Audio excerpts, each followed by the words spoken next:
Já volta pra casa aí que tava medonho. Normal, aqui também não é diferente, não.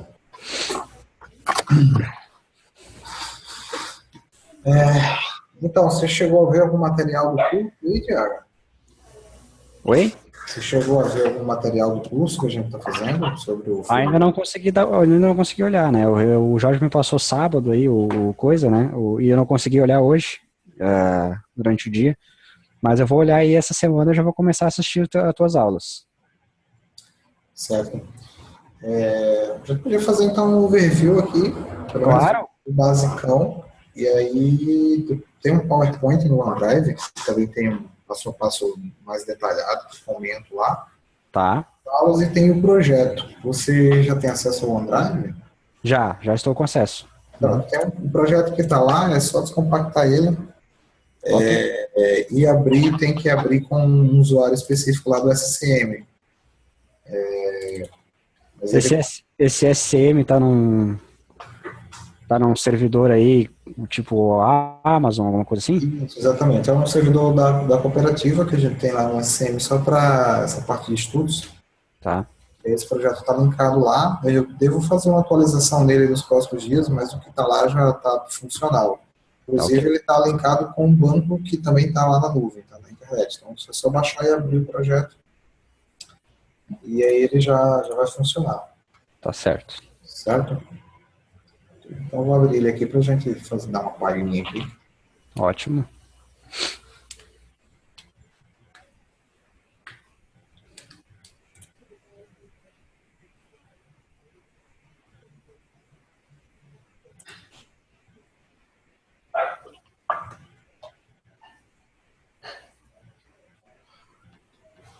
Detalhe aqui, ó, é só que quando você for abrir ele, você tem que estar com esse usuário aqui, tá? Para ele poder conectar lá no SCM direitinho. Tá. E cadê o validate?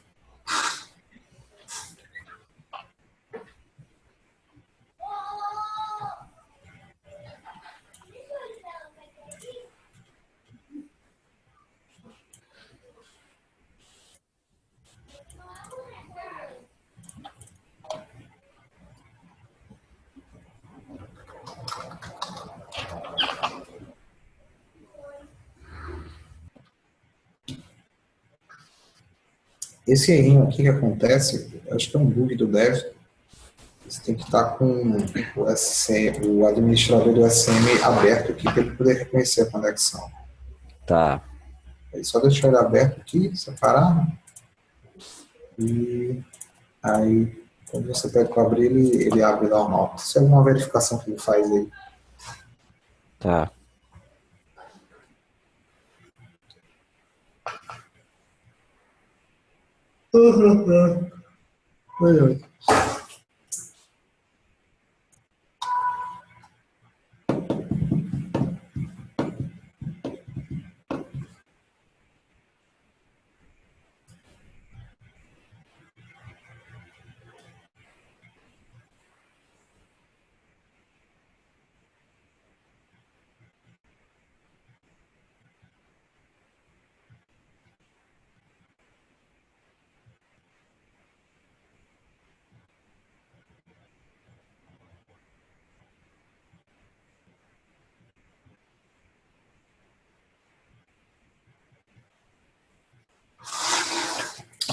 Ok, projeto aberto.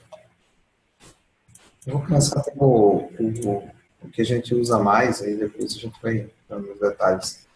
Tá. Você chegou a ver alguma apresentação do framework ou não?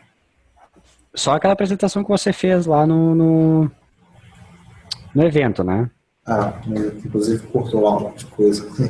Isso. Mas, então, assim, basicamente, o framework, ele tem esses componentes internos aqui, eles encapsulam já algumas funções, como, por exemplo, o Business Core encapsula funções de regra de negócio, para trabalhar com as tabelas. O Access Core encapsula métodos para autenticação, classes de usuário, grupo, permissão de acesso.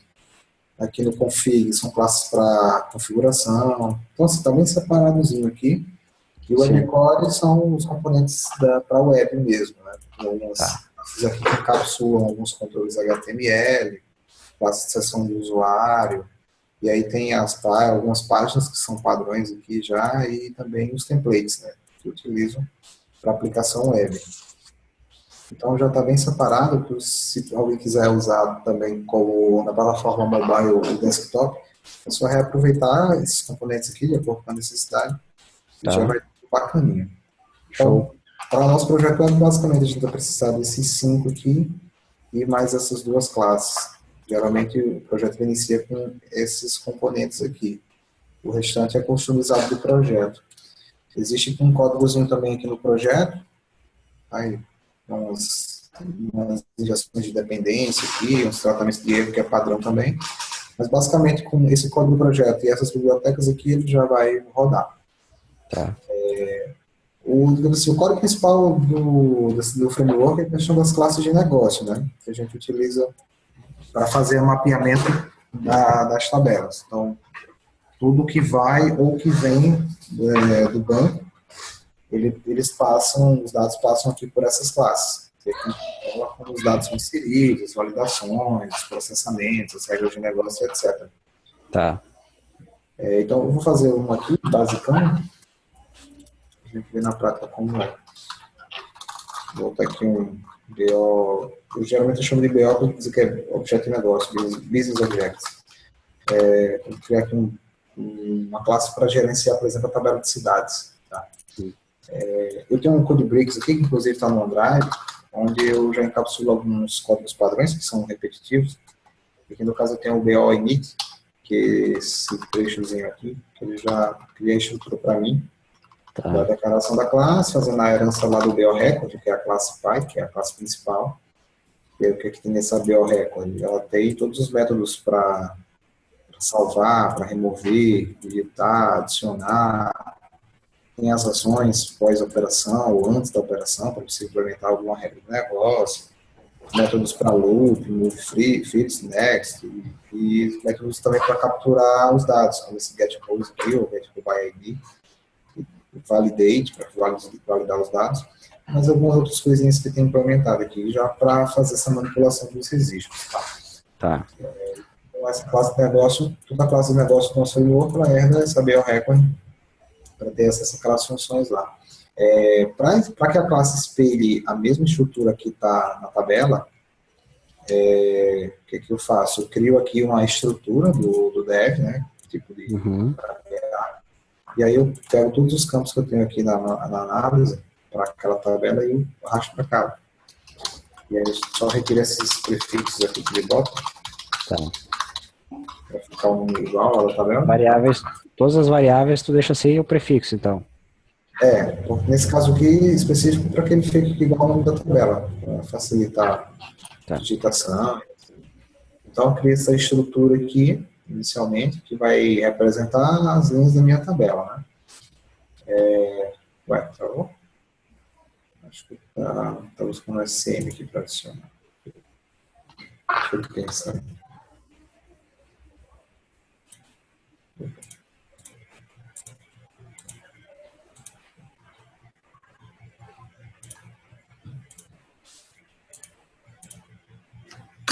Não sei o que você está pedindo aí. Não me diz o que está errado. Vai lá. Deixa eu ver se tem uma janela aqui atrás que ficou presa.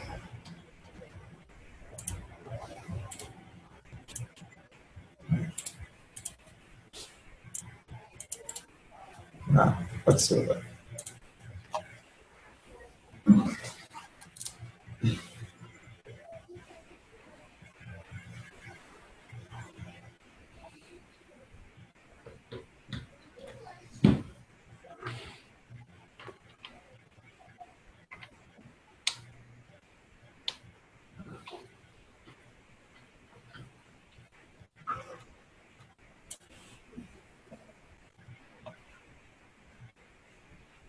Ele está sincronizando aqui com esse.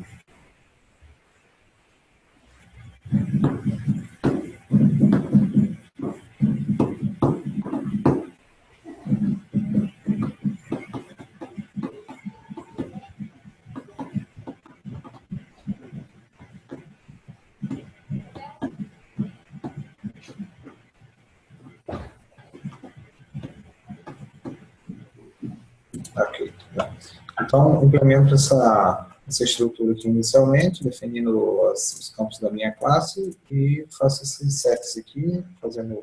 Opa, sai daqui, cara. Fazendo a herança com o record e já declarando uma variável aqui, que eu chamo de rows, que é justamente a variável que vai armazenar as linhas que eu vou recuperar do banco dentro dessa estrutura aqui. Então, isso aqui é padrão. Aqui no construtor também tem um códigozinho padrão. Eu também tenho um code breaks aqui. Opa. Geralmente é isso aqui. Esse instance name é sempre necessário porque eu preciso às vezes fazer tratamento com indirection. Eu preciso saber qual é o nome da variável que está declarado para essa classe para poder fazer o indirection. Eu não encontrei outra forma de fazer isso no dev, a não ser guardando aqui o nome da variável que representa a minha instância lá. Tá. Aqui, se eu quiser, eu posso fazer um order by já padrão. De repente, eu quero que sempre que for carregado registro da minha classe, ele já venha ordenado aqui por um determinado campo, uma determinada tabela. Já posso fazer um order by aqui, senão eu posso deixar isso comentado e fazer isso depois lá. Certo. E aí eu preciso subscrever alguns métodos aqui. Por exemplo, aqui no properties, você vê que eu tenho aqui uns carinhas que estão de amarelo, né? Esses que estão de amarelo, eles são requeridos. Então, eu vou fazer um redefine. Eu preciso de propriedade somente leitura, de todos eles. Redefine, só leitura. E aqui embaixo eu também tenho um método chamado newRow também que está de amarelinho. Então, define método também. E aí eu faço também um código padrão aqui que também tem code breaks para isso. Isso aqui se repete em todas as classes. Propriedade row, que é para ele poder devolver qual é a linha corrente que o cursor está posicionado. Aqui é rows. Uma propriedade para devolver a lista de linhas, se eu precisar acessar a lista dos existe que está em memória. Certo. Aqui é o nome da tabela que essa classe representa. Nesse caso aqui vai ser a base dados. E aqui o nome da chave primária da tabela. Nesse caso aqui vai cidade.cidade.id.name. E aqui embaixo é para mim devolver uma nova linha. Quando eu estou fazendo a operação de adição, eu crio um novo objeto em memória com essa estrutura strrow que eu defini lá em cima, para receber dados novos. Então, essa estrutura aqui é o básico para funcionar uma classe de negócio. Tá? A partir disso aqui, eu já consigo gravar, já consigo alterar, excluir, pesquisar com as operações básicas, né? Dependendo da necessidade, aí eu vou evoluir na classe para atender, mas isso aqui é o que toda classe precisa. Tem que ter isso aqui, senão não funciona. Então, fez a criação dessa classe, aí eu já posso partir para a página. Vou criar uma página aqui. E eu vou usar um template que também já é do framework, que é esse base edit. Que ele também já encapsula os métodos de adicionar, remover, já de acordo com a página. Vou salvar aqui. Dados.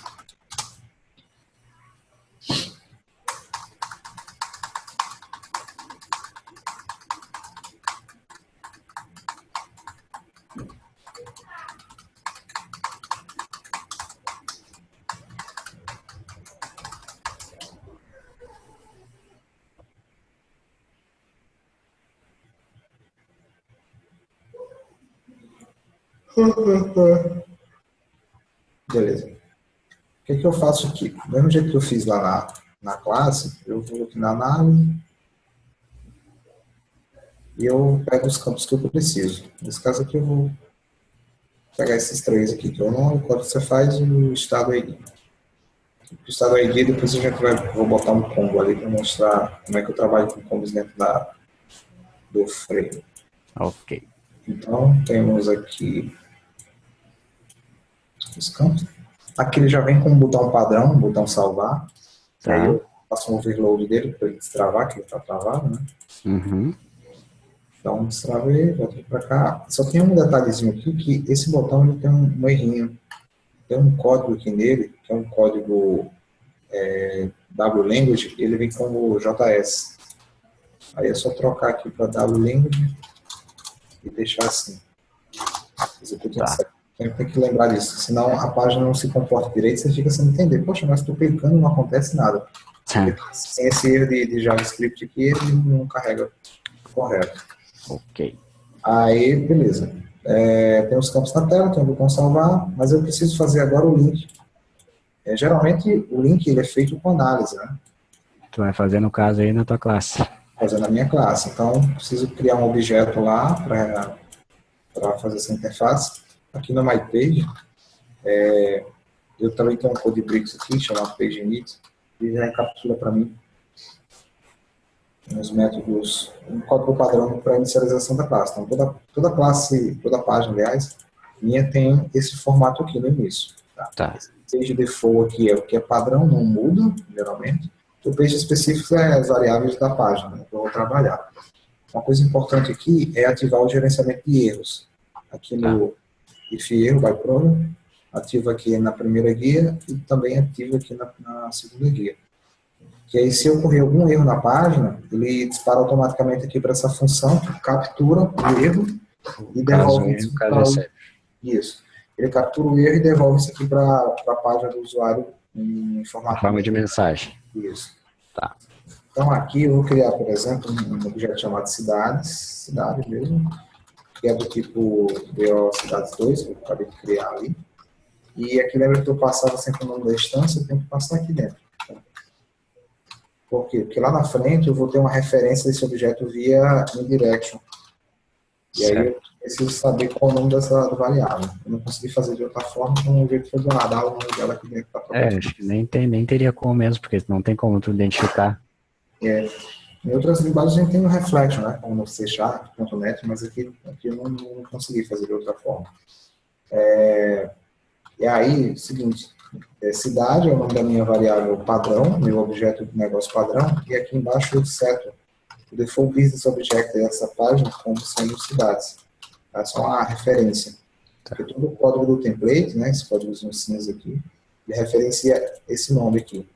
Então eu sempre defino o meu objeto. Para te não precisar ficar mudando, né? Para te conseguir ter um padrão. Exatamente. Então eu defino aqui, meu objeto principal é esse. Então eu faço só a referência aqui para ele. Certo.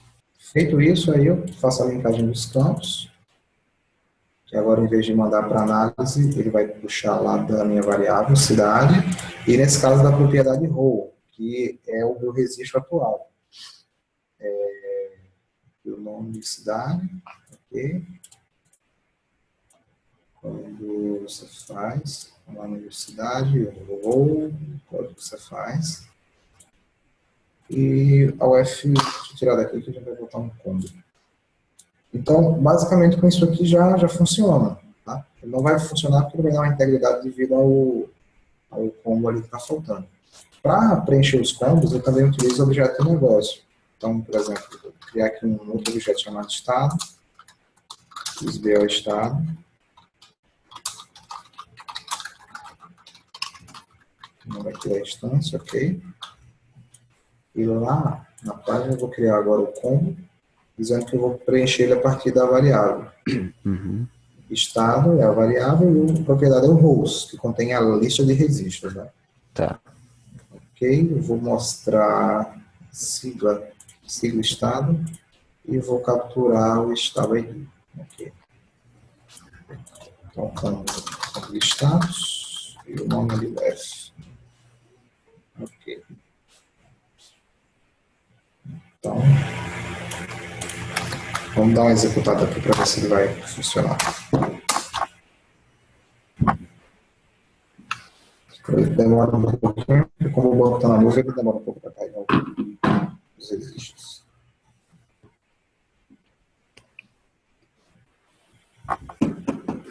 Depois só tu tem que me passar daí, não sei se está na pasta lá, o usuário e senha do SM daí. Tá, esse aqui é WX nível 1, WX nível 1. Ah, a senha é a mesma coisa. É a mesma coisa. Tá, deixa eu anotar aqui.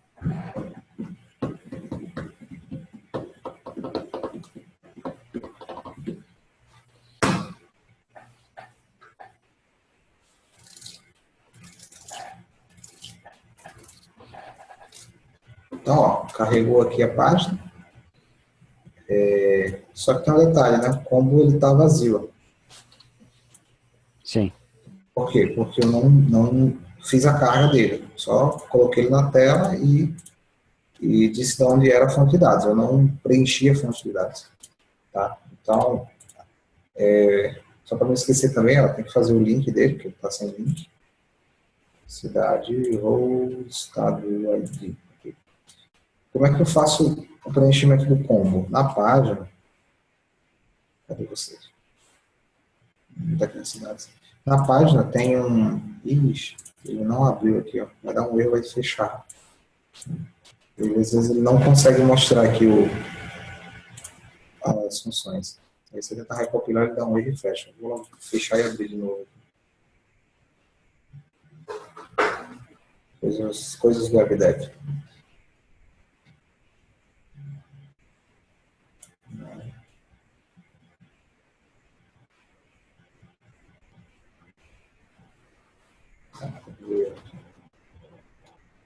Deixa eu abrir tudo.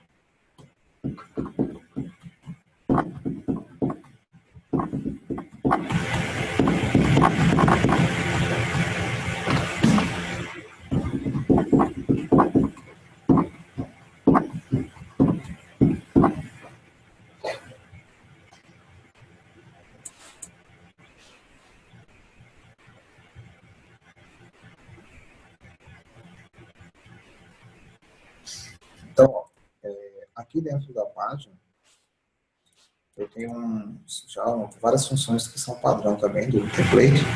E aqui dentro eu tenho uma função chamada refresh combos, que eu sobrescrevo ela, faço um overload. E aqui dentro eu escrevo a lógica para preencher meu combo. Geralmente eu faço o seguinte: se o nome do combo for vazio ou o nome do combo for igual ao combo, meio, então eu faço o carregamento. Por que eu faço assim? Porque tem algumas funções padrões que chamam esse refresh combo automaticamente. Por exemplo, quando você faz a abertura da página, ele chama refresh combos para ele carregar os combos que já estão. Então, nesse caso, eu não passo o nome de combo, ele vem vazio, ou seja, para mim recarregar tudo. Ou eu posso chamar também o refresh combos, passando um combo específico para carregar só ele. E aí, então, você usa esse padrão aqui. Para carregar o combo simples, eu chamo uma outra função, que é o refresh combo, o singular. E aí eu digo qual é o objeto de negócio que vai preencher o combo, nesse caso é a classe estados, o nome do combo que eu quero preencher, e eu passo sempre esse S-value aqui, caso eu tenha chamado a primeira função, já pedindo para ele setar algum valor padrão. Então esse aqui é sempre o código padrão do combo. Eu vou pedir para abrir aqui e eu já vou explicando outra coisa enquanto ele carrega. Às vezes você precisa fazer um filtro, né? Uhum. Aí você tem duas formas. Você pode fazer manual, com essa instrução aqui, ó, estado.filter.add parâmetro, e aí você passa o nome da tabela que você quer filtrar. Nesse caso aqui, eu quero filtrar mais estados, .name, e o nome do campo. Mais estados, eu quero filtrar, por exemplo, pelo estado do RN. E aqui eu passo o valor que eu quero no filtro. Então, eu quero só os estados só o estado que tiver a sigla RN. Essa é uma maneira de filtrar, tá? Um filtro mais manual. E tem a outra maneira que eu posso aproveitar uma lógica dentro da própria classe. Então, por exemplo, dentro da classe estado, eu poderia ter um método padrão para recarregar as linhas. Deixa eu só ver se não tem um caso desse aqui. Pode ser que eu tenha criado antes. Por exemplo, eu criei dentro da própria classe estados um getRolesByLeft, que eu passo já o parâmetro, e aqui dentro eu encapsulo o filtro, aquela mesma instrução. né, filter, o F, e chamo o get rows, que é a instrução que faz ele ir no banco e capturar e botar na memória. Quando eu tenho casos de filtro que se repetem muito, então eu já padronizo aqui uma interface e... Opa, já padronizo aqui a interface e lá na... que é isso? E lá na página eu faço só chamar, no caso aqui, estado.getRowsByOf. Ele me pede um objeto que é uma message list que eu tenho aqui padrão na página. E eu passo aqui o parâmetro, né? A diferença é que quando eu faço dessa forma, eu preciso passar aqui na função do refresh combo false. Aí o que é esse false? Vou explicar. Lá dentro da função refresh combo. Dentro da função refresh combo, eu tenho essa variável aqui que é chamada permitir refresh. Quando eu não passo ela, a função entende que é para ele ir fazer o get rows automático. Então eu não preciso fazer isso lá em cima. Eu só chamo a função e ligo o objeto de negócio. Só que quando eu tenho uma função padronizada, eu não posso fazer esse get rows aqui. Eu tenho que fazer o get rows que eu estou definindo lá em cima. Então eu passo essa instrução como falso, para ele não carregar aqui dentro. Ele carrega lá fora e aqui dentro ele faz só para carregar o controle. Aqui tem outras coisinhas que a gente já implementou para facilitar, a questão de tratamento em tela, linkagem, refiltro, etc. E tal. Mas eu vou nem me ater isso agora. Então, voltando lá para o nosso refresh combos, você tem duas formas. Uma é você passar o filtro manual, que seria esse aqui, e o outro é você capsular um método, chamar ele e depois fazer o refresh, passando o falso para ele não recarregar de novo lá dentro da função. Tá? Nos dois casos ele vai funcionar. Certo. Isso aqui. Então, na página agora, eu já tenho Todos os estados. todos os estados carregados. Se você clicar de novo, ele vai filtrar só pelo RM, como eu tinha colocado. Tá? Então, vamos ver se a gente consegue fazer um save aqui, ó.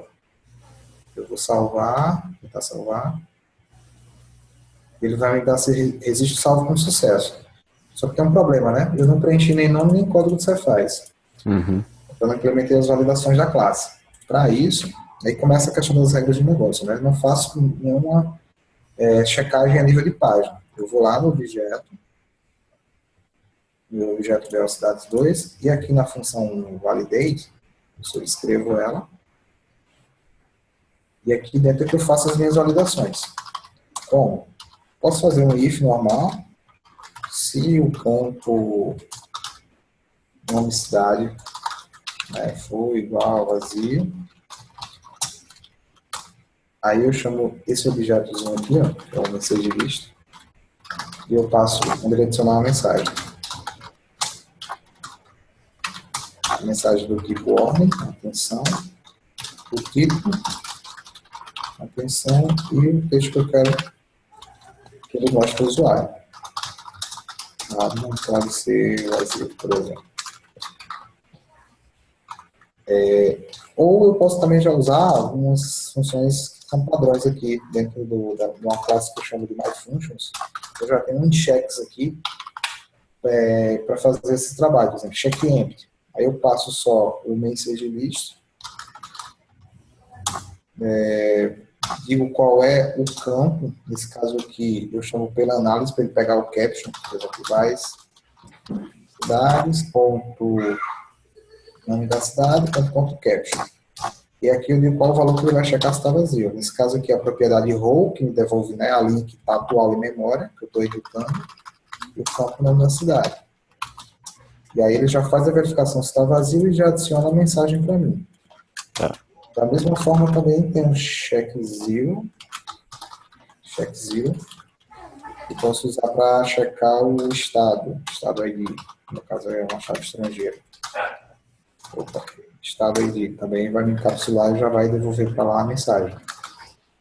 Então, se eu rodar a página, deixa eu carregar.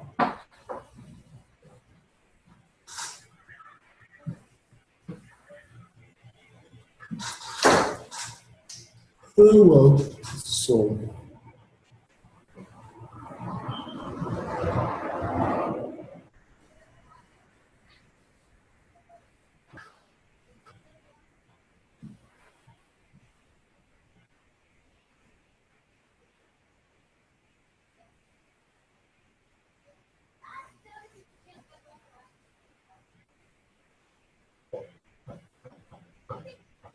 Ó, se eu rodar a página e tentar salvar, ele vai me dar as mensagens aqui, ó.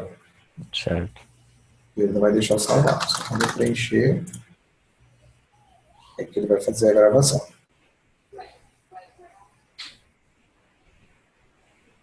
Processando. Ó. Certo? Então, a validação é bem simples. Ali dentro você pode usar as funções padrão ou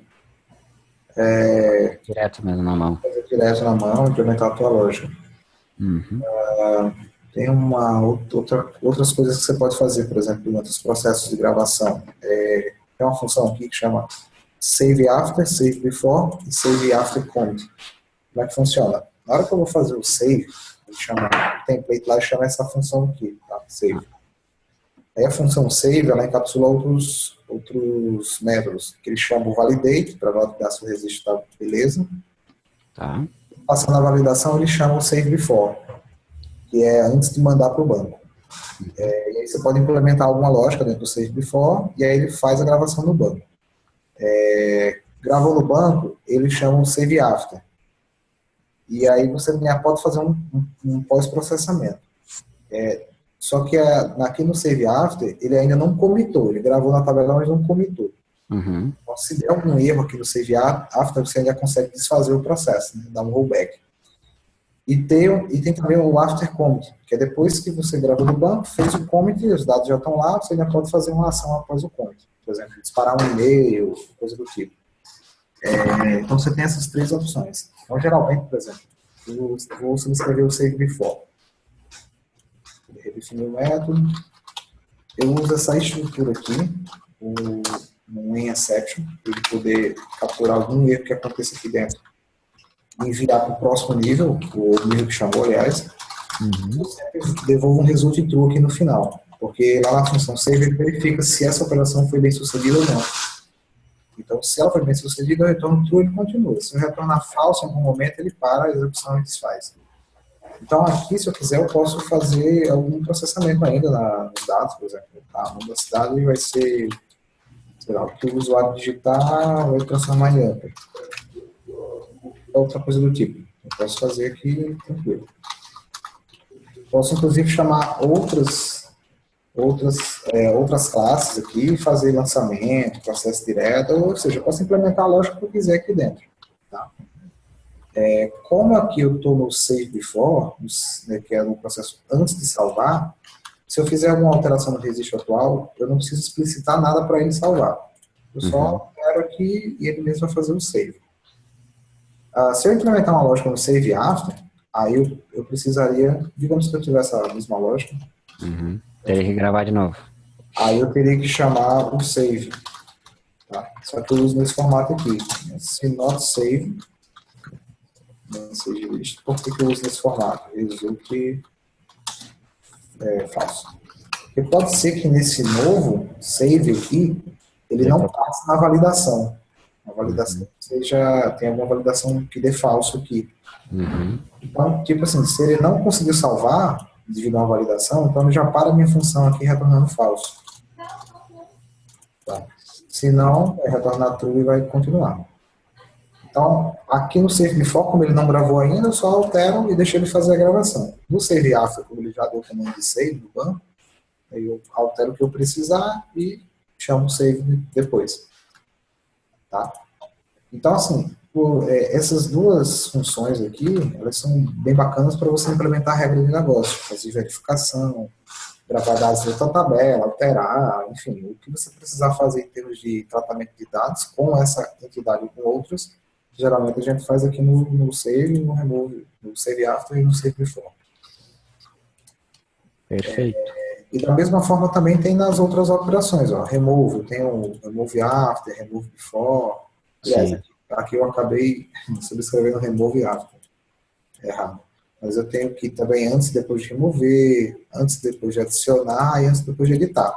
Sendo que esses dois aqui, não é quando você está fazendo a operação de gravação no banco, e sim em memória. Por exemplo, quando eu declaro um objeto e eu peço para adicionar um novo registro, então ele está trabalhando em memória. Então ele chama esse aqui antes, aí adiciona o registro, depois chama o after.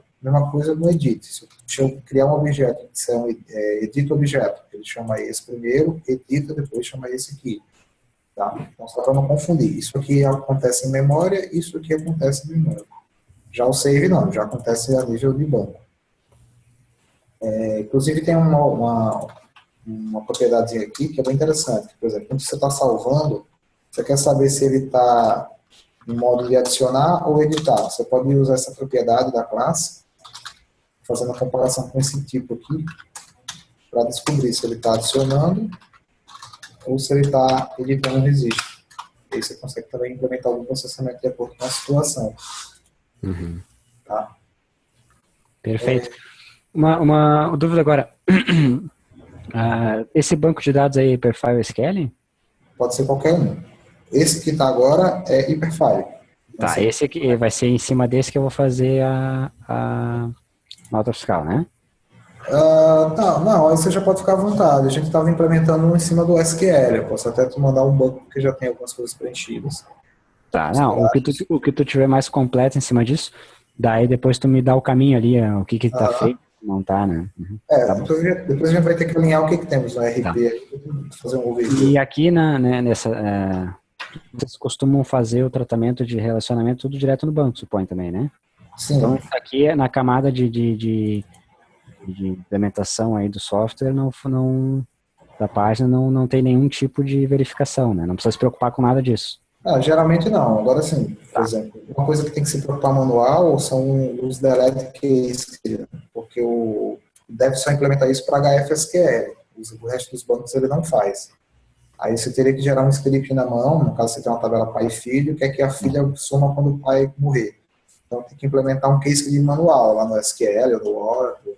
Ou, se não quiser se preocupar com isso a nível de banco, fazer dentro da classe também.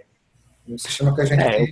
Eu perguntei porque eu costumo usar o SQL Server, né? E aí o SQL Server ele já tem ali um certo probleminha com relacionamentos, né? Quando tu relaciona um campo ali, um campo do banco para mais de umas tabelas, dá problema, né? Aí eu faço isso tudo com triggers, né? Daí na aplicação não aparece nada, né? Eu testei com o SQL com os próprios relacionamentos aqui do Dev e a priori já não teve problema. A não ser essa questão. Esse detalhe, o Perfile SQL Client Server deles aí vai ser o que mais vai ter recursos, né? Então, algumas coisas eles não implementam de propósito, né? Para fazer você exatamente. O nível nosso já não pode ficar preso no banco, né? Então, essa questão do relacionamento com o case, de deleção, ou faz no banco ou faz aqui na aplicação. Nesse caso, eu prefiro no banco, com certeza. Porque às vezes você não corre o risco de cagar, né, os dados. Exatamente. Então, nesse nível aí de case que eu sempre falo para o pessoal aqui na empresa, bota no banco, faz um scriptzinho manual, a gente tem um script na pasta, que a gente coloca lá, separa SQL, Server, Oracle, e a gente tem um script customizado, auxiliar, para não passar em branco. Tá? Mas, assim, basicamente, Thiago, o framework ele trabalha em cima disso aqui, das classes, essas propriedades padrões aqui, essas interfaces. Você vai ver os vídeos, lá tem umas coisas mais... Com certeza. Bom, com isso que tu me deu aí, eu já tenho bastante, né, vamos dizer assim, agora o Jorge está gravando aí, né, se eu tiver alguma dúvida lá, quando eu estiver mexendo, também posso voltar aqui. Mas agora eu tenho uma dúvida que é o seguinte... Porque na nota a gente vai ter registro pai e filho, né? Vai ter o registro nota, vai ter produtos, vai ter, talvez, se for necessário implementar serviços, vai ter parcelamento, vai ter notas referenciadas, uma série vai ter eventos da NFE, vai ter uma série de coisas.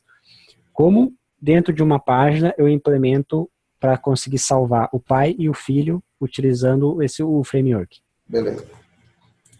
Vou implementar um filho aqui para gravar os bairros, por exemplo. Então, eu vou declarar aqui um objeto chamado bairro, bairro, beleza. Então, já tem ali meu objeto filho. Para carregar esse objeto filho, eu padronizei uma função aqui chamada refresh child. Tá. E aí eu faço o seguinte. Se o pai, que no caso aqui é cidade, ponto size, né, que é a quantidade de registro que tem nele, for maior que zero, ou seja, se tem alguém carregado, Uhum. então eu vou carregar os filhos. Eu posso fazer um get rows by cidade, por exemplo, que é customizado, eu posso fazer aquele bairro.filter. Aí vai depender da minha situação. Tá. Aqui eu faço o objeto default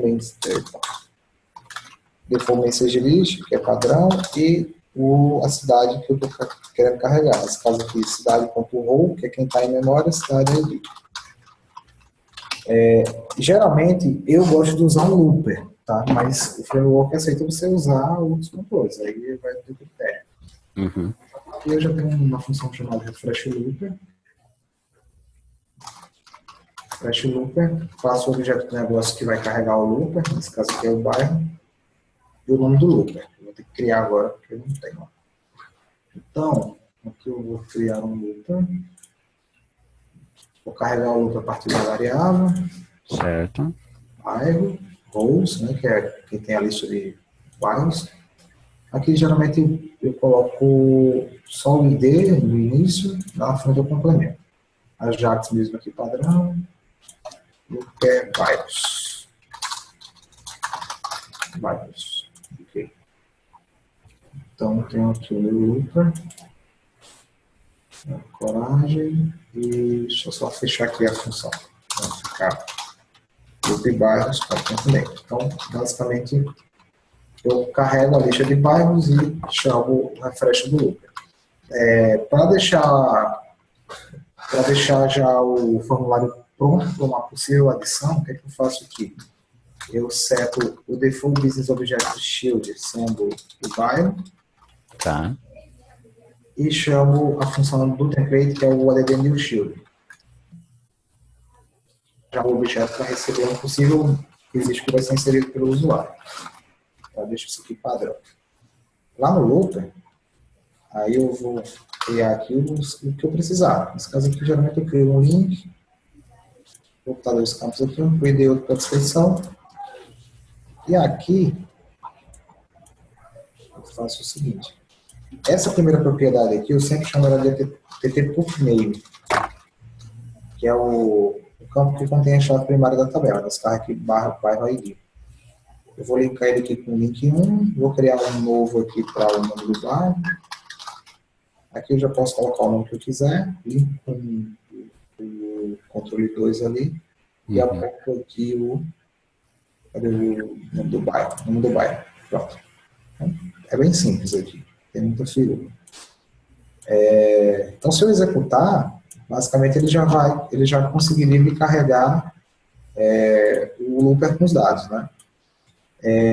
Para fazer a edição,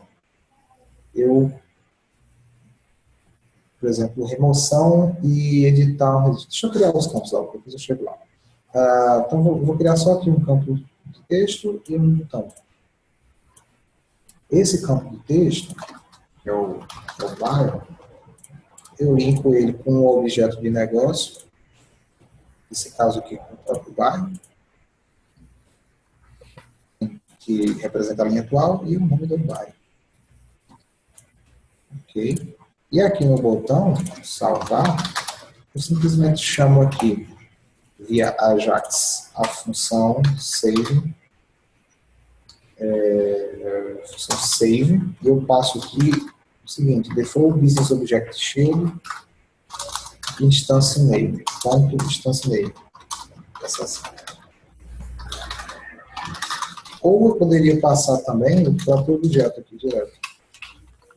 Bairro, instance name. Tem alguns casos que eu tenho mais de um objeto filho, pode ser um neto, um bisneto, e aí geralmente eu gosto de fazer assim, ó. Antes de chamar o método ali, eu seto de novo ele. Tá? Tá. Depende da tua página, você pode até fazer isso aqui no início também. Como eu vou ter um filho aqui, então você precisava fazer no início. Então, aqui eu chamo o save para gravar o bairro, a tabela de bairro. Vamos ver se, deixa eu ver se preciso. Não, basicamente é isso. Vou executar aqui, vamos ver se ele vai conseguir salvar. Vocês têm alguma outra tabela ali? Ah, tem uma coisa importante. Como o bairro ele é um filho da existe cidade, eu precisaria informar em algum momento qual a cidade desse bairro, né? Uhum. Então, para não fazer isso manual aqui a nível de página, o que eu fiz dentro da classe? Tem uma propriedade aqui que chama-se table FUCNAME. Tem a PUCNAME, que é a chave primária da tabela bairro. Uhum. Tabela bairro, cadê bairros? FUCNAME representa a chave primária da tabela, que é o bairro aí no guia. E o FUCNAME, eu subscrevo e indico qual é a chave estrangeira de ligação. Nesse caso aqui, seria bairros.cidade ID. Quando eu coloco isso aqui na classe, a minha página automaticamente entende, na hora que eu clicar no salvar, que ele vai ter que fazer uma ligação com essa tabela através do campo cidade ID. E ele já grava para mim automaticamente já a identificação do pai. Já está fazendo isso manualmente. Certo. Deixa eu rodar aí para ver o resultado.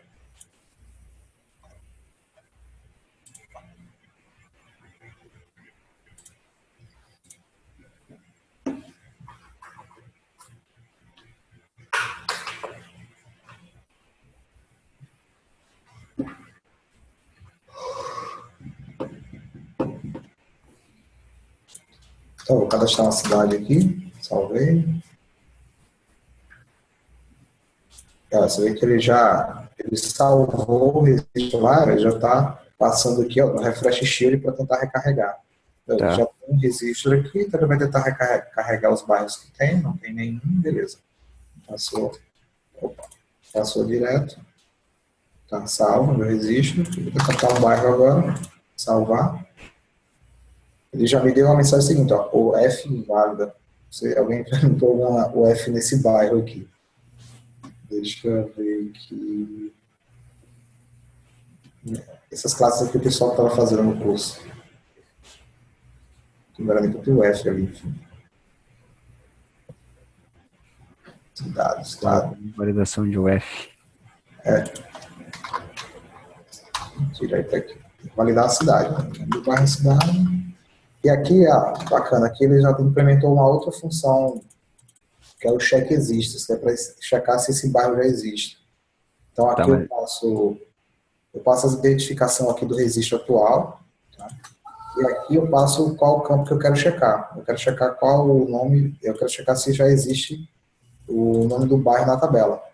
Tá, mas e daí se tiver dois bairros que vai existir, na verdade, né? No caso do bairro, sim. Mas se fosse cidade, por exemplo. Cidade eu acho que não tem nomes iguais, né? Ou alguma outra tabela. Se você não quer duplicar a descrição, você pode usar o check existe. O funcionamento é bom, né? É útil. Então, já que eu vou ter que recarregar, já vou mostrar outra coisa. Então, assim, eu vou salvar aqui, ele já iria recarregar o looper aqui com o bairro. Aparece o nome e a cidade. Aí você me diz, e para excluir, para editar. Eu tenho aqui um control template chamado Edit e Remove Shield. Tá. Você pode botar no tamanho manual também. Eu só criei aqui para ficar mais padrão, como se repete muito isso. Uhum. Eu botei aqui, deixa eu dar de novo aqui o Remove, um X para remover e um botão para editar. Esses caras têm um códigozinho aqui que basicamente chama essa função Remove Shield, passando aquela coluna ttbookname que eu nomeei no início. Por isso que é interessante botar com esse nome aqui. Tá? E aí esse templatezinho já funciona. Também pode fazer manual, não tem problema. Beleza. E aí, se eu quiser também, Remove Shield, se eu botei uma coisa duas vezes, cadê o outro? Tá aqui. E também posso fazer pelo link aqui, ó. Crio uma Ajax aqui, chamo Locate Shield, e passo o string, a chave lá do loop, que eu criei. Boto no primeiro link e também no segundo link. Ajax. Ok. Vou carregar aqui.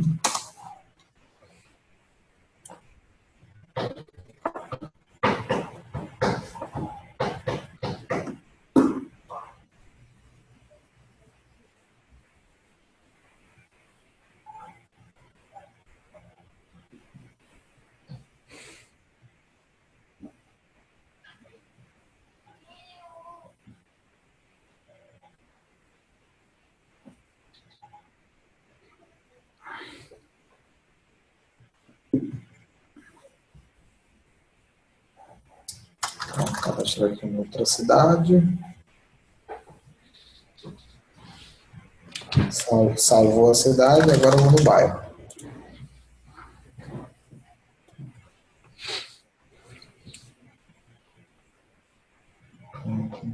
Processar não. Também salvou o bairro.